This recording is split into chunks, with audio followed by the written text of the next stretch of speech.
ውድ ቤተሰቦቻችን እንደምን ሰንብታችኋል? ከሼልፍ ላይ የተሰኘው ፕሮግራማችን ተጀምሯል። አለምሰገድ አበበ ነኝ። ከሼልፍ ላይ የተሰኘው ፕሮግራማችን ጥናቶች፣ ምርምሮች፣ አዳዲስ ሳይንሳዊ ግኝቶች ላይ ትኩረት አድርጎ የሚቀርብ የቴሌቪዥን ፕሮግራም ነው። አብራችሁን ቆዩ። ሳምንት እንደምታስታውሱት ከዶክተር ታምራት ደገፉ ጋር በመሆን ያወራንበት በተለይ በእንስሳት ዝርያ ማሻሻያ ላይ በተሰራ ጥናትና ምርምር ውይይት አድርገን ነበር። በሁለተኛ ክፍል ደግሞ ዛሬ ተገናኝተናል። ይህንን ፕሮግራም እንድናዘጋጅ የኢኖቬሽንና ቴክኖሎጂ ሚኒስቴር ትልቁን ትብብር አድርጎልናል። አሁንም በድጋሚ በጣም እናመሰግናለን። ፕሮግራሙ ይቀጥላል። አብራችሁን ቆዩ።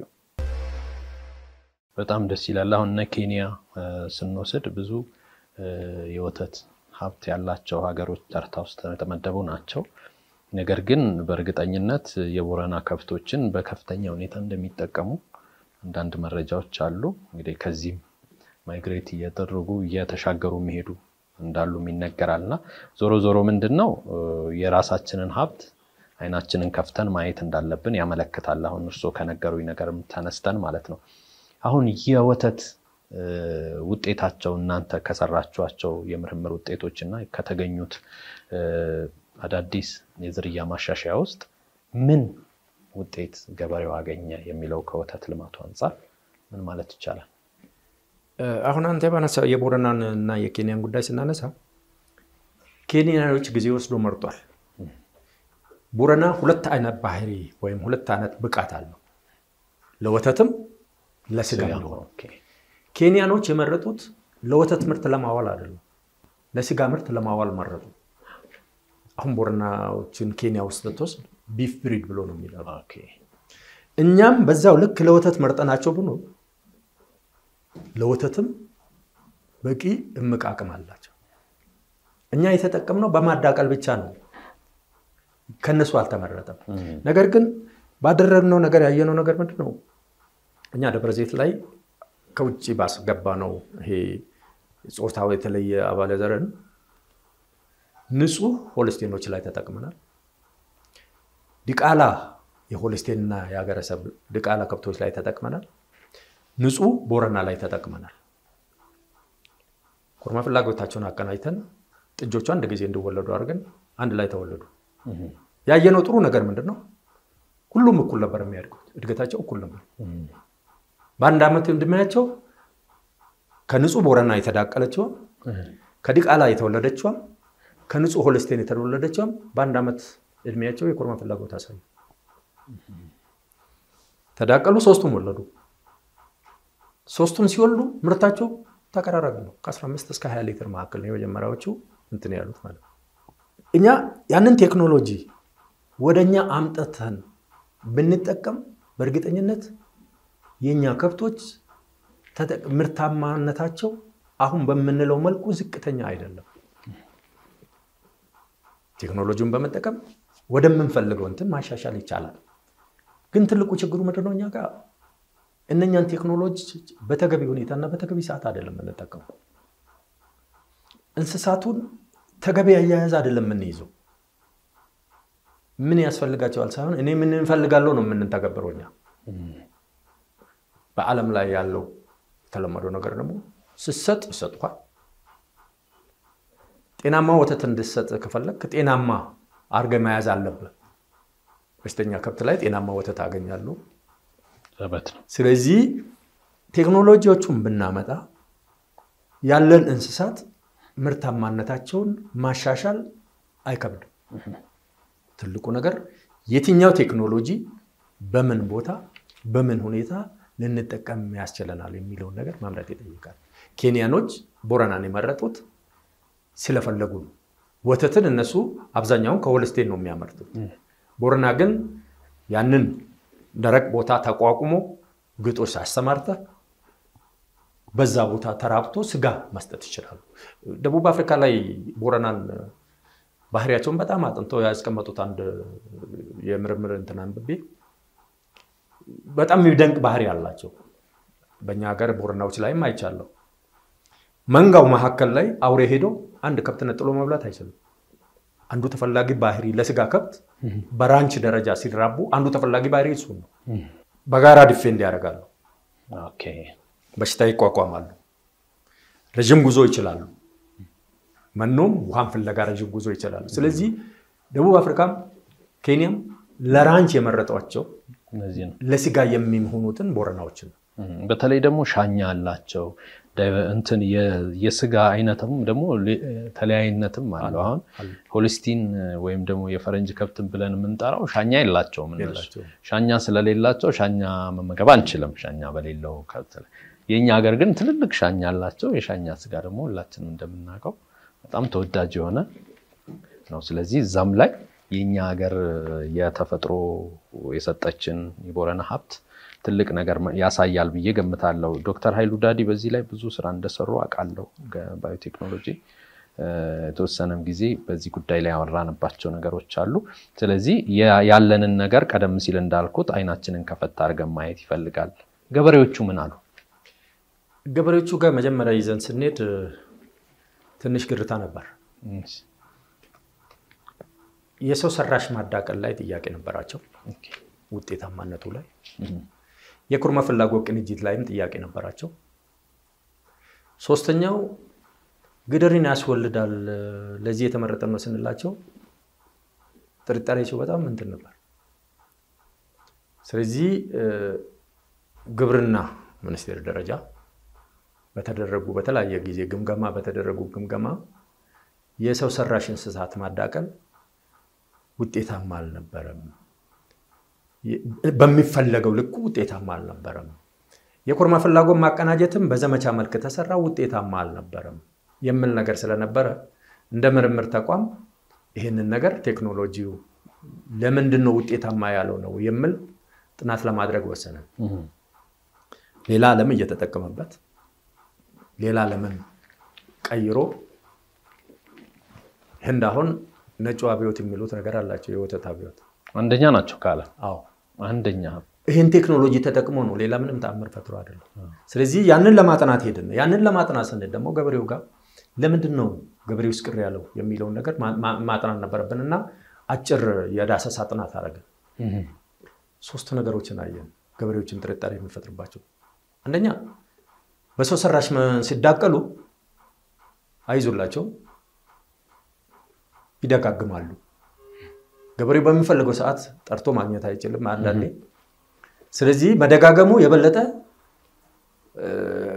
ተስፋ እንዲቆርጥበት ያደርጋል ሁለተኛ የኩርማ ፍላጎት ቅንጅትም እንደታሰበው አይደለም እሱ ደግሞ የኤክስቴንሽን ችግር ነበረው መጀመሪያ ሲጀመር ምንድነው ኤክስቴንሽን ብሎ ያስተላልፉት ቀደም እንዳልኩ የኩርማ ፍላጎት ቅንጅት ከመትፈልገው ሰዓት በመትፈልገው ሁኔታ ለማቀናጀት እንጂ ኩርማ ፍላጎት የማታሳየው መውለድ የማትችለውን ከብት መውለድ እንድትችል አስላታል አይደለም እንደዛ ተብሎ ነው የተላለፈላቸው ኤክስቴንሽኑ ሲደርሳቸው በሌሎቹ ሙከራ ማርገዝ ያልቻለችው ከብት በዚህ ማስረገዝ ይቻላል የሚል ኤክስቴንሽን መልእክት ነበር የተላለፈው ያ ሰተት ነበር ስለዚህ ገበሬዎቹ ጋር ስንሄድ እነኚህን ክፍተቶች አየን ሁለተኛ የአፈጻጸም ችግርም እንዳለ ተረዳን ሰው ሰራሽ ማዳቀል ተስፋ የቆረጠው ዘሩ አለመስራቱ ቴክኖሎጂው አለመስራቱ አይደለም ያጠቃቀማችን ሁኔታም ችግር እንዳለው አየን ስለዚህ ወደ ማዕከል ተመለሰን ምንድነው ከራሴ ቡድን ጋር የተነጋገርነው እነዚህ ነገሮች ላይ መስራት አለብን ነው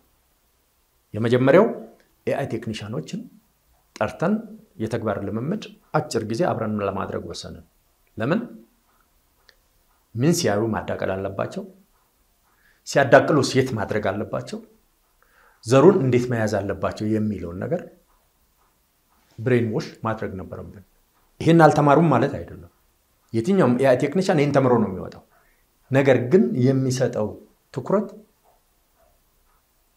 እንዴት ነው የሚለው ነገር አንዳንድ ቦታ ቸልታባይነት ሊኖር ይችላል አንዳንድ ቦታ የሪሶርስ ችግር ሊኖር ይችላል ብቻ እዛ ጋር ችግር ስላለ ያንን ችግር አድሬስ ለማድረግ አጭር ስልጠና ከኤአይ ቴክኒሻኖቹ ጋር ለማድረግ ወሰንን ኤአይ ቴክኒሻኖቹን ያችን ፓይለት ቦታ ልንሰራበት ያቀንን ቦታ ከመምረጣችን በፊት ኤአይ ቴክኒሻኖቹ ጋር አወራን አጭር ስልጠና ወሰደ የተግባር ስልጠና ወሰደ እነሱም ትንሽ መጀመሪያ አካባቢ ከፍቷቸው ነበር 3 ቀን እናሰለጥናለን ሰው 10 አመት የሰራውን ሰው 15 አመት የሰራውን ሰው 3 ቀን አሰለጥናለሁ ስትለው ቅሬታ አላቸው ነገር ግን ለምን ፐርፐዝ እንደፈለግን ነገርናቸው ፕራክቲካሊ አብረን ስንሰራ በተግባር አዩት ለማለት የፈለግነው በተግባር አዩት ወረቀት ላይ የነበረን ነገር ወደ ተግባር ወስደን እቺን የራሳችን ላም በመስሪያ ቤቱ ያለችው ላም እንትን ውስጥ አስገብተን እጅን ስታስገባ ይሄን ማየት አለበት እንዴት ስታርግ ይሄን ማድረግ አለበት እንደዚህ ሲሆን መዳቀል አለበት የሚለው ነገር ተነጋገርን ተማመንን ከነሱ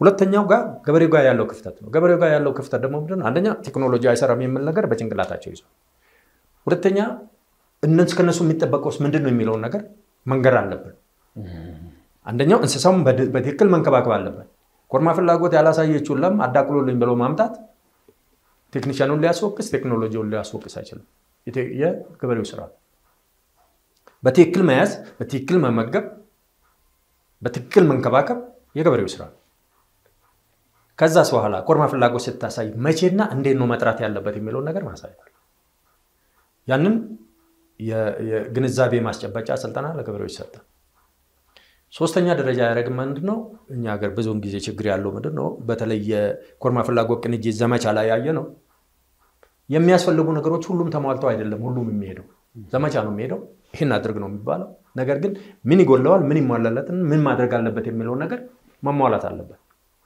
እነኚህ ነገሮች አሟልተን ሄድን ስለዚህ የመጀመሪያ ጊዜ አንዱ የማረሳው ነገር ያጋጠመን አንድ ቀበሌ ላይ ነው ለኮርማ ፍላጎት ቅንጅት ኮታ ነው የተሰጠው ለቴክኒሻኖቹ ቢያንስ 800 ከብት መዳቀል አለበት እዛ ቀበሌ ላይ ተብሎ እውነቱን ለመናገር ከሆነ 800 ከብት አልነበረም ቀበሌው ላይ ሊዳቀል የሚችል የቀረበሉን 430 440 አካባቢ ናቸው ከነዛ ውስጥ ደግሞ መዳቀል የማይችሉ ተገቢ ያልሆኑ እንስሳት ነበሩ ያንን መምረጥና መለየት መቻል አለበት በምንድነው የሚመረጠው ፊዚካሊ ነው ፊዚካሊ በእጃችንም ባልትራሳውንድ ተጠቅመን የሰራነው አለ በርግጥ ሁሉንም ሀገሪቱን በሙሉ ባልትራሳውንድ እናዳርሳለን አይደለም ነገር ግን ከቴክኒሻኖቹ ጋር ያደረግነው ያጭር የተግባር ስልጠናው በእጃችን እንዴት እንለየዋለን አንደኛ ቁመናዋ የከሳች አጽሟ እንደ ድንኳን ካስማንጨት እንትን የተወጠረ ቆዳውን ወጥሮ ያለውን እንስሳት ለማዳቀል ማምጣት የለባቸው ስለዚህ የመጀመሪያው ቦዲ ኮንዲሽን ስኮሪንግ የሚባል አለ የእንስሳዋ የቁመናዋ ሰውነቷ አሁን እንትን ሙሉ መሆን አለበት ይሆናል አይሆንም የሚለው እንወስናል በዛ መሰረት የተወሰኑ ተወገዱ ወደ እንስሳው ጠጋ ብለን ደግሞ ማህፀኑ በምን ሁኔታ ላይ ያለ የሚለው ነገር ደግሞ እናያለን የመጀመሪያ ዙር የሚወጡት ያረገዙ ከብቶች ናቸው እርግዝና ያላቸው ከብቶች የሚዳቀሉበት ምክንያት የለም ኦሬዲ አርግዘዋል ሆርሞኑ ያረገዘች ከብት ላይ በሰጣት ያስወርዳታል ስለዚህ የኮርማ ፍላጎት ቅንጅት ላይ ትልቁ ችግር ከገበሬ ጋር ሲያጣላ የነበረው ምንድነው አቦርሽን ስለዚህ ያ ችግር እንዳይፈጠር እነሱ መለየት አለበት ሶስተኛው ይቺ ላም ሳይክል ያረገች ነው ወይ የኮርማ ፍላጎት ዑደቷ እየሄደ ነው ወይ የኮርማ ፍላጎት ዑደት ያለላ ከብት ሆርሞን በሰጣት ምንም ትርጉም አይሰጣትም ፍላጎቷ አላት ግን ወደምን ፈልገው ለማምጣት ነው ቅንጅቱ የሚሰራው ስለዚህ አባ ይሆናል የኮርማ ፍላጎቷ ማለት ስለዚህ ያንን ስክሪን ስንሰራ 52% ሪጀክት አደረገ እድሜም ይታያል የሰውነት ሁኔታ ይታያል የማህፀኗ ሁኔታ ይታያል ሁሉም ነገር ገምግመን ሰንጨርስ መጀመሪያ ጊዜ እዛ ፓይለት ቀበሌ ላይ ከቀረቡልን 430 ምናምን 48% ብቻ ተገቢ ናቸው መርፌ ለመውሰድ ያንን አረግን ገበሬ መጀመሪያ ጊዜ ከፋው ይዞ የመጡ እቺ ተገቢ አይደለችም ብለን የመለስነባቸው ሰዎች ከፋቸው ነገር ግን አምጥተን ሆርሞን የሰጠናቸው በሙሉ የኮርማ ፍላጎት አነሱ ሌላ ጊዜ ካምፔን ላይ የነበራቸው ያጋጠማቸው ምንድነው ሁሉ መርፌ የተወጉት ፍላጎት አሳዩም ነው ለምን እነኛም ሪጀክት መደረግ የነበረባቸው ሳይደረጉ ስለቀሩ ነው መርፌው ገናቸው ሁሉ 100% ፍላጎት አሳዩ ኦኬ እነሱ ማዳቀል ነበረብን በተገቢ ሁኔታ በተነጋገርነው መሰረት ሳይንሱ በሚጠይቀው መሰረት ተዳቀሉ እርግዝናቸውን ከሁለት ወር በኋላ አረጋገጠ ወለዱ 96% ግድር ነበሩ በጣም ያንን የኮርማ ዘር ጾታው የተለየውን የኮርማ ዘር የላከልን ካምፓኒ ያስቀመጠው 90% የሚል ነበር እኛ የተለየ ነገር ስለሰራን ሳይሆን በአጋጣሚ ግን 96% ግደር ሆኑ ሁለተኛ አመት ስንድ ገበሬው አሁን ያመናቸው ነገሮች አሉ ቴክኖሎጂው እንደሚሰራ ተገቢ ያልሆነ እንስሳት መወጋት እንዳለበት ግደር ያስወልዳል የተባለው እንደሚያስወልድ አዩ። በሁለተኛ ዓመት ላይ ተሰማርተን ስንሰራ ገበሬዎቹ ይቺ ተገቢ አይደለችም ስንላቸው ቅር አላላቸው። ገና ከመጀመሪያ ሲመጡ ይቺ ትሆናለች እንዴ ይላሉ። ለምን? ተገቢ አለመሆኗን ማረጋገጥ ችሏል። በተገቢ ሁለት ነገር ይዘው ይመጣሉ፣ ወይ ትሆናለች ወይ አትሆንም ነው። ኢቭን ጥርጣሬ ያላቸው ናቸው ያን የሚጠይቁ እንጂ ተገቢ አይደለችም ያሉ ሰዎች አላመጡ። ጥርጣሬ ያላቸው ሰዎች አመጡ። ያንን ደግሞ እኛ በተለመደው አሰራር ትወጋለች አትወጋም የሚለውን ለየናል። በሁለተኛ ዓመት ከቀረቡት ውስጥ ኦልሞስት 90%ዎቹ ፊት ነበሩ። በጣም ይገርማል። ስለዚህ ትልቁ ነገር እዚህ ጋር የምንረዳው ገበሬው መጀመሪያ ቴክኖሎጂውን ለመቀበል ሲያመነታ የነበረው አፈጻጸሙ ችግር ስለነበረው እንስሳቱ የተመረጠበት ከገበሬው የሚጠበቅ የሚነገርበት የማዳቀሉ ሂደት ችግር ስለነበረው ገበሬው በቴክኖሎጂ ላይ ጥርጣሬ ነበረው። እንደውም አንዳንድ እኮ ዘርፎች ላይ ገበሬው ከተመራማሪ ሁሉ የበለጠ ዕውቀት አለው። ብዙ ገበሬው ኮርማ ፍላጎት እንድለይ ማስተማር ያስፈልገኝም በዛ ቦታ ላይ ምን ማድረግ እንዳለባቸው ኦሬዲ አውቀውታል እነሱ ራሳቸው። 5 ኪሎ ሜትር እየነዱ ጾታዋ በተለየ እንትን አዳቅለልኝ ብለው ቤት ድረስ ያመጣሉ። አሁን መስሪያ ቤት ድረስ ያመጣሉ። ሁለተኛ መጀመሪያ ጊዜ እኛ ያደረግነው ምንድነው ያንን ዘር ቴክኖሎጂ ማስተዋወቅ ስለሆነ ቴክኖሎጂ መፈተሽ ስለሆነ በነፃ ነበር የሰጠነው። አንዳንድ ድርጅቶች ተቃውሞ አላቸው። ለምን በነፃ ተሰጣላቸው? ቴክኖሎጂውን ለማስተዋወቅ አደረግን። ዛሬ ገበሬው ለመግዛት ፈቃደኛ ነው። ቴክኖሎጂው ይቅረብልኝ አሰራሩ ይስተካከልልኝ እንጂ እገዛለሁ እያለ ነው ያለው። ስለዚህ እዚህ ጋር የተማርነው ነገር ከዚህ ትንሽ ስራ የተማርነው ነገር ምንድነው? ኤክስቴንሽኑ ትክክለኛ መልእክት ማስተላለፍ አለበት። አፈጻጸሙ ቴክኖሎጂ በሚጠይቀው መልኩ መሆን አለበት። ባለሙያዎቻችን ሁሉ ጊዜ በቴክኖሎጂ አፕዴትድ መሆን አለባቸው። ስለዚህ አሁን የምንለው በተለይ የወተት እንትን ተዋጽኦን ከውጭ ሀገር የሚያስገዛን አቅም አይደለም ያለንን አቅም በትክክል አለመጠቀማችን ነው ከውጭ ያለውን እንድናስገባ የሚያስገድደን እንጂ ያሉንን እንስሳት በተገቢው ቴክኖሎጂና በተገቢው አሰራር ብንጠቀም ወተትኛም ሻጭ እንሆናለን እንጂ ገዢ አንሆንም። በጣም ደስ ይላል። ወደ ማጠቃለያ ሆነን እንግዲህ መጨረሻ ላይ ማንሳት አለብኝ ብዬ የማስበው እንግዲህ የደብረ ዘይት ግብርና ምርምር ትልቅ ውጤት በዚህ ላይ ሰርቶ አሳይቶናል። እንግዲህ እስከ ገበሬው ድረስ እየወረደ ውጤቱን እየሰራ ያለበት ሁኔታ ነው ያለው። በመጨረሻ እንደው ምን ድረስ ትሄዳላችሁ? አሁን ደብረ ዘይትና ዙሪያው አካባቢ ሊሆን ይችላል የሰራችሁት ውጤት የታየው። ስለዚህ ኢትዮጵያ ደግሞ ሰፊ ሀገር ናት። የተለያዩ ቦታ ሴንተሮች ያስፈልጋሉ።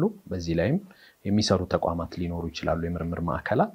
ስለዚህ በቅንጅት መስራት ይፈልጋልና እንደማጠቃለያ የወደፊት ግብ ማስቀመጥ ያስፈልጋልና ምን አስቀምጣችኋል በዚህ ዙሪያ? እኛ ያንን ፓይሌት ቦታ መርጠን ስንሄድ ለሁሉም ምላሽ ያቺ ቦታ ተሰጣለች አይደለም። ትልቁ ዓላማችን ለሁሉም መማሪያ ይሆናል። ቴክኖሎጂ መስራቱን አሰራር ለውጥ ማድረግ ማስፈለጉን በተገቢው ሁኔታ ባለሙያዎች መሰማራታቸው ለውጥ ሊያመጣ እንደሚችል እዛ ቦታ ላይ አይተናል።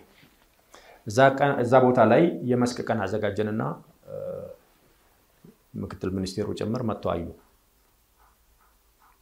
ቴክኖሎጂው የሰው ሰራሽ ማዳቀሉም እንደሚሰራ የኮርማ ፍላጎት ማቀናጀቱም እንደሚሰራ ጾታው የተለየው ፐርፌክትሊ እንደሚሰራ ከሌላው ዓለም እንደማይለይ ያዩ በተግባር። ከዛ በኋላ ተመልሶ ወደ 23000 ዴሪ ቪሌጅ ነው በአገሪቱ ታስክ ፎርስ ተቋቁሞ የተመረጡት። እዛ ቦታዎች 23ቱንም ሺህ ቀበሌ አካባቢ በሌማት ተወርፋት የታቀደው ቦታዎች የደብረ ዘይት ግብርና ምርምር ብቻ ይደርሳል አይደለም። የኛ ተሞክሯችንን ውጤታማነቱን የቀየርናቸውን አሰራሮች በመጽሔት አሳትመናል። ማንም ሰው ከዛ አንብቦ መለወጥ እንደሚችል ማለት ነው። ተሞክራችንን አስቀምጠናል። ያ ተሞክሮ ሌሎቹ ጋር መባዛት ይችላል። አሁንም ክፍት ነው እናንተ ጋር መጥተው ዲስከሽን ቢኖር ይቻላል። አሁንም ክፍት ነው። ሁለተኛ እኛም መዛጭ ቦታ ብቻ ታቀበል አልተቀመጥንም። 3-4 ቦታዎች ላይ ተመሳሳይ ሁኔታ ጀምረናል። ነገር ግን ከቦታው ርቀት ካለው የጸጥታ ጉዳይ እንደዛኛው ውጤታማ ሆነን ለማሳየት ላይ ትንሽ መንገራገጭ አለ። በትክክለኛነት ግን አስረግጬ ማለት የምፈልገው ነገር ምንድን ነው? ቴክኖሎጂው ይሰራል፣ ባለሙያው አለ። ሳይንሱ የሚጠይቀውን አሰራር መስራት የግዴታ ነው ቴክኖሎጂውን ለመጠቀም። ስለዚህ የትም ኮርነር ያለው በመንግስት በተጠናው አሰራር ዴሪ ኮሪደር ተብሎ የተለዩ አሉ። ያ ያለው የተፈጥሮ አቅም ተመዝኖ ነው ዴሪ ኮሪደር ተብሎ የተመረጡት። በኢንቨስትመንት አጀንሲ በኩል የተመረጡ ቦታዎች አሉ። እዛ ቦታዎች የወተት ከብቶችን እኛ ባልነው ቴክኖሎጂ መጠቀም ይቻላል፣ ማባዛት ይቻላል። ስለዚህ አንዱ ሳይት ወይም አንድ ተቋም ብቻ ተጠብቆ ሳይሆን የአሰራር ለውጦቹን አሁን እንዳልኩ ተሞክሮች ተቀምጧል። ሳይንሱ የሚጠይቀው አለ። ያንን ያየ በሙሉ ሳይንሳዊ አሰራሩን ተከትሎ መስራት ይችላል። አንድ መጥፎ ልማድ ብዬ ማስቀመጠው ነው የምናደርጋቸው ነገሮች ሁሉ በዘመቻ ዘመቻው ባልከፋ ዘመቻው ሳይሆን ችግሩ ለዘመቻው ስንል ተገቢውን ሳይንሳዊ መንገድ አንከተልም። ለምሳሌ አንድ ምሳሌ ነገር ያለው ቅድም አንስቻለሁ። እኛ ፓይለት ስራውን ለንሰራ የነበረበት እንትን ኮታ የተሰጣቸው 800 ነበር። 800 ሊዳቀሉ የሚችሉ ከብቶች አልነበሩ። በመሬት ላይ ያለውን ሁኔታ ያላገናዘበ እቅድ ነው። ያ እቅድ ጥሩ አይደለም። እውነታውን ያላገናዘበ እቅድ ማለት ነው። ስለዚህ እውነታውን ያላገናዘበ እቅድ ላይ ለመስራት ሲከድ ያንን ቁጥር ለመምላት እንጂ መስፈርቱ ምንድነው የሚያስፈልገው ሳይንሱ የሚለው ነገር አልታየም። በዚህ ማዕከል ላይ ሊዳቀሉ ገበሬዎቹ ተቀስቅሶም ተገዶም የሚያመጡበት ሁኔታ ሲኖር መርፌ ሲወጋ እርግዝና ያላቸው ሳይለዩ ሲወጉ ያስወርዳሉ። ሌላ ጥል ነው፣ ሌላ ችግር ነው። ስለዚህ በዘመቻው ስራዎችን መስራት ይቻላል። ዘመቻው ግን ሳይንሱ መሸራረፍ የለበትም። በዘመቻ ስንድ ሳይንሱ የሚጠይቀውን ሂደቶች ማክበር አለብን። ብዙ ጊዜ አንድ ምሳሌ ወስዳለሁ በእነዚህ አይነት እንትን ላይ ስንሄድ ለምሳሌ 2024 ላይ the best ብሎ ጃፓን የተመረተ መኪና በገዛ የሚቀመጡ ማኑዋል ላይ የሚቀመጡ አሉ። አንተ ቴክኖሎጂውን አሰራ ቴክኖሎጂውን ለመጠቀም ግን ተገዛለህ። ቴክኖሎጂውን ለመጠቀም ግን የቤንዚን መኪና ላይ ናፍጣ ተጠቅመህ ልትጠቀም አትችልም። ሌላ ትልቁ ነገር እንተው። ጎማ አየር ሞልተህ ውሃ ራዲየተር ሞልተህ እንዲያርገት ተጠቅማለህ። ስለዚህ ይሄንን ካስተካከልክ በጥሩ መንገድ ላይ በዚህና ያክል ስፒድ 180 ማይል ፐር አወር ምናምን መሄድ ትችላለህ ይላል። አንዱን ጎማ ፕሬሸር ባታስተካከል በዛ ልክ መንዳት ትችላለህ። የቴክኖሎጂው ችግር አይደለም፣ የአፈጻጸም አንተ ችግር ነው የሚሆነው ማለት ነው። ጎማውን ማስተካከል ነው። እኛ ሀገር ያለው ችግር ይሄ ነው።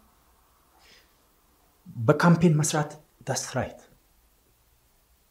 ካምፔን ሲሰራ ግን ሳይንሱ መሸራረፍ የለበትም። ተገቢው እንስሳ አያያዝ ያስፈልጋል። ተገቢው የዘር መረጣ ያስፈልጋል። ተገቢው የማዳቀል ሂደት ያስፈልጋል። ተገቢው የመመገብና የአያያዝ ሂደት ይፈልጋል። ዘመቻ እንደዚህ ሊለተካ አይችልም። ዘመቻ ስራውን ሊያሳልጥ ጊዜያችንን ልንጠቀም ያስችለናል። ከዛ ውጪ ግን ለዘመቻ ታዝዣለሁና እርጉዝ ከብትም ማዳቀል የለብኝም። ለዘመቻ ታዝዣለሁና ኮርማ ፍላጎትን ማታሳየም ማዳቀል የለብኝም። የኛ ሀገር ቴክኖሎጂውን ያስወቀሰው በተገቢው አፈጻጸም ስላልተፈጸመ እንጂ ያንተን የለም። ተቋማቶች ደግሞ አሉ። አሁን ባለሙያዎች አሉ። ምክር ቢያስፈልግ ቃሊቲ የላይፍ ስቶክ ዲቨሎፕመንት ኢንስቲትዩት ባለሙያዎች አሉት። የማማከር አገልግሎት አንዱ አጀንዳው ነው፣ አንዱ ማንዴቱ ነው። ግልጽ ያልሆነልን ነገር ባለሙያዎቹ ጋር ሄደን ጥያቄያችንን አቅርበን ስልጠና መጠየቅ ይቻላል። አንዱ አጀንዳቸው ስልጠና ነው። ያሰለጥናሉ፣ ሰርቲፋይ ያደርጋሉ። ነገር ግን እሱን እዛ ትተን የተቀመጠውን ተቋም የመሄድ እንትናችን ትተን እዚህ ጋር ቁጭ ብለን ግን ቴክኖሎጂው መውቀስ የለብንም። ሁለተኛ ነገር ደግሞ እኛ ጋር ትንሽ ችግር ነው የሚለው አብሮ ከመስራት ተቀናጅቶ ከመስራት ይልቅ መፎካከርን እንፈልጋለን። ሁሉም ቅድም ያልኩት ነው ስፔሻላይዜሽን አለው። ለኔ ስራ ስኬት እኮ ኤሌክትሪካል ኢንጂነሩ ያስፈልጋል። ለኔ ስራ ስኬት እኮ ሜካኒካል ኢንጂነሩ ያስፈልጋል። እኔ ብቻዬን ወጣዋለሁ አይደለም። የመኖ ባለሙያ አለ። እኔ የስነ ተዋልዶ ባለሙያ ነኝ። የመኖ ባለሙያን ልተካ አልችልም። ከመኖ ባለሙያ ጋር መስራት አለብኝ። የርቤ ባለሙያ እንፈልጋለሁ። የርቤ ባለሙያ ጋር መስራት አለብኝ። ያያዝና ያመኖሪያ አካባቢያቸውን የሚሰራ ስፔሻላይዝ ያደረገ ሰው ይኖራል። ያንን ማቀድ አለበት። ቅርብ ጊዜ አንድ ሆነ ቴሌቪዥን ፕሮግራም ላይ አይቼ አይ ወዘ ቢት ሾክድ ዘመናዊ ወተት እርባታ ብሎ እየታየ ነበር ቴሌቪዥን ላይ ቀኑንና የትኛው ቻናል እንደሆነ አላስታውሰው። ላሚቷ በግራና በቀኝ ታስራለች። ይሄ ዘመናዊ ሊያስብል አይደለም። እየቀጣው ነው ላሚቷን ቢባል ይመረጣል። ሳይንሱ የሚለው አንዲት ላም በመኖሪያ ቤቷ በአያያዟ ላይ ፍሪ መሆን አለባት። ፍሪ ስትሆን 8 ሰዓት ትተኛለች ከ24 ሰዓት ውስጥ። ጥሩ ወተት ልትሰጥ ጤናማ እንድትሆን ከተፈለገ 8 ሰዓት ትተኛለች። እኛ ተኝ ብላን አስገድደናት አይደል? 8 ሰዓት መተኛት አለባት። ያኔ ጤናማ ሆና ጥሩ ምርት ጤናማ የሆነ ወተት ትሰጠናለች። ጤናማ ጥጃ ትሰጠናለች አይደል? ግራና ቀኝ አስረናት ቁርስ ምሳ እራት እያልን ገለባ ጥለንላት ምን ያስፈልጋታል ሳይሆን ሳንመጥ አብለተናት ወተት አልሰጠችንም ብንል ስህተቱ የኛ እንጂ የሱ አይደለም። አብዛኛው ቦታ ግን እነኚህ ዲቃላ ላሞች የተመረጡ ላሞች እየታለቡ 7 ወር ያረግዛሉ። እርጉዝ ሆኖ ይታለባሉ 7 ወር። እንደገና ጥጃ ይሰጣሉ። ከጎኗ ያለችዋ የማትተላለበ እርጉዝ ላምና እየታለበች እርጉዝ የሆነችው ላም መብላት ያለባቸው እንደ ሰውነታቸው ፊዚዮሎጂካል ዲማንድ ነው። ነገር ግን እኛ ሀገር የተለመደው ምንድነው? የምትታለበው የማትታለበው እርጉዝ የሆነች የምትታለበው ሌላው አንድ ላይ ይጣልላቸዋል ከፊታቸው። ይችኛዋ እየታለበች እርጉዝ ነች። የምትፈልገው መኖ ከሌሎቹ ባላንስድ መሆን የለበትም። ያንን ያገናዘበ ጭምር መሆን አለበት። ሳይንሱ የሚጠይቀው ያንን ነው። እኛ ጋር ግን ገበያ ላይ ያገኘሁትን መኖ ተወደደብኝ ምናምን ብለን ያረገን ግምርቷን ማፈስ እንፈልጋለን።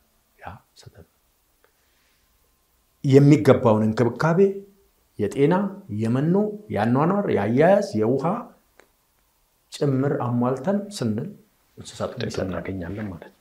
ሁለተኛ እኔ ወተት አርቢ ስለሆንኩ ወተት ከብት ስለማረባ ሁሉንም እኔ አመርታለሁ ማለት አልችልም። ለምሳሌ የከተማ ግብርና ላይ በተወስዳቸው መኖ ላመርት ይችላል። ለምን ቦታው ላይ በቃው ይችላል። ሌላ ግን መኖ አምርቶ የሚሸጥለት መኖር አለበት። ተፋሰሶች ውጭ ያለው እንስሳት ለማያዝ እንስሳት ቤት ለመስራት የማይመቸው መኖ ግን ማሳደግ ይችላል። የት ወስዳሉ አይደለም እዚሁ ጎረቤቱ ወተት ከብት ያለው ሰው ደግሞ መኖ ይገዛዋል። ስለዚህ ባለሙያ ነው ማለት ሁሉም የተሳሰረ መሆን አለበት። አብዛኛው ወተት ከብት ርቢ አሁን የተሰማሩ ሰዎች የሚያቀርቡት መኖ ተወደደብን የመኖ ችግር አለብን ነው። ወራስ ሌሎቹ ደግሞ አምርቶ መሸጥ እየቻሉ ያንን እንትን አይሉ። ስለዚህ ነገሮች በሙሉ በትክክለኛ መልኩ ከተሳሰሩ አቅሙ አለን የእንስሳት እንትኑ ምርትን ከውጭ ሀገር የምናስገባበት ሁኔታ ሳይሆን የኛን የአሰራር ሂደትና ሳይንሳዊ ግንዛቤያችንን ብንለውጥ እኛ ራሳችን ሻጭ እንሆናለን። በጣም አመሰግናለሁ። ታንኪዩ። ውድ ቤተሰቦቻችን ከሼልፍ ላይ በተሰኘው ፕሮግራማችን ዛሬ እንግዳ ያደረኳቸው ከደብረ ዘይት ግብርና ምርምር በእንስሳት ተዋልዶና በእንስሳት የዝርያ ማሻሻያ ዘርፍ ላይ እንግዲህ ባዮቴክኖሎጂ እና ሌሎች ሳይንሶችን በመጠቀም የተገኙ ውጤቶችን ማዕከል አድርገን እንግዳ ያደረኳቸው ቀደም ሲል እንደገለጽኩላችሁ መሪ ተመራማሪ ዶክተር ታምራት ደገፋ ውድ ጊዜያቸውን ሰጥተው ዛሬ ስቱዲዮ ተገኝተው አብረውን ቆይተዋል። እንግዲህ በሁለት ሳምንት ያቀረብንላችሁን ፕሮግራም ደግሞ እያገዘን አብረውን ይህን ፕሮግራም እንድናዘጋጅ ያደረገንን የኢኖቬሽንና ቴክኖሎጂ ሚኒስቴርን ከልብ አድርገን እናመሰግናለን ሳምንት በሌላ ምርምርና ተመራማሪ እንገናኛለን እስከዛው መልካም ሳምንት ይሁንላችሁ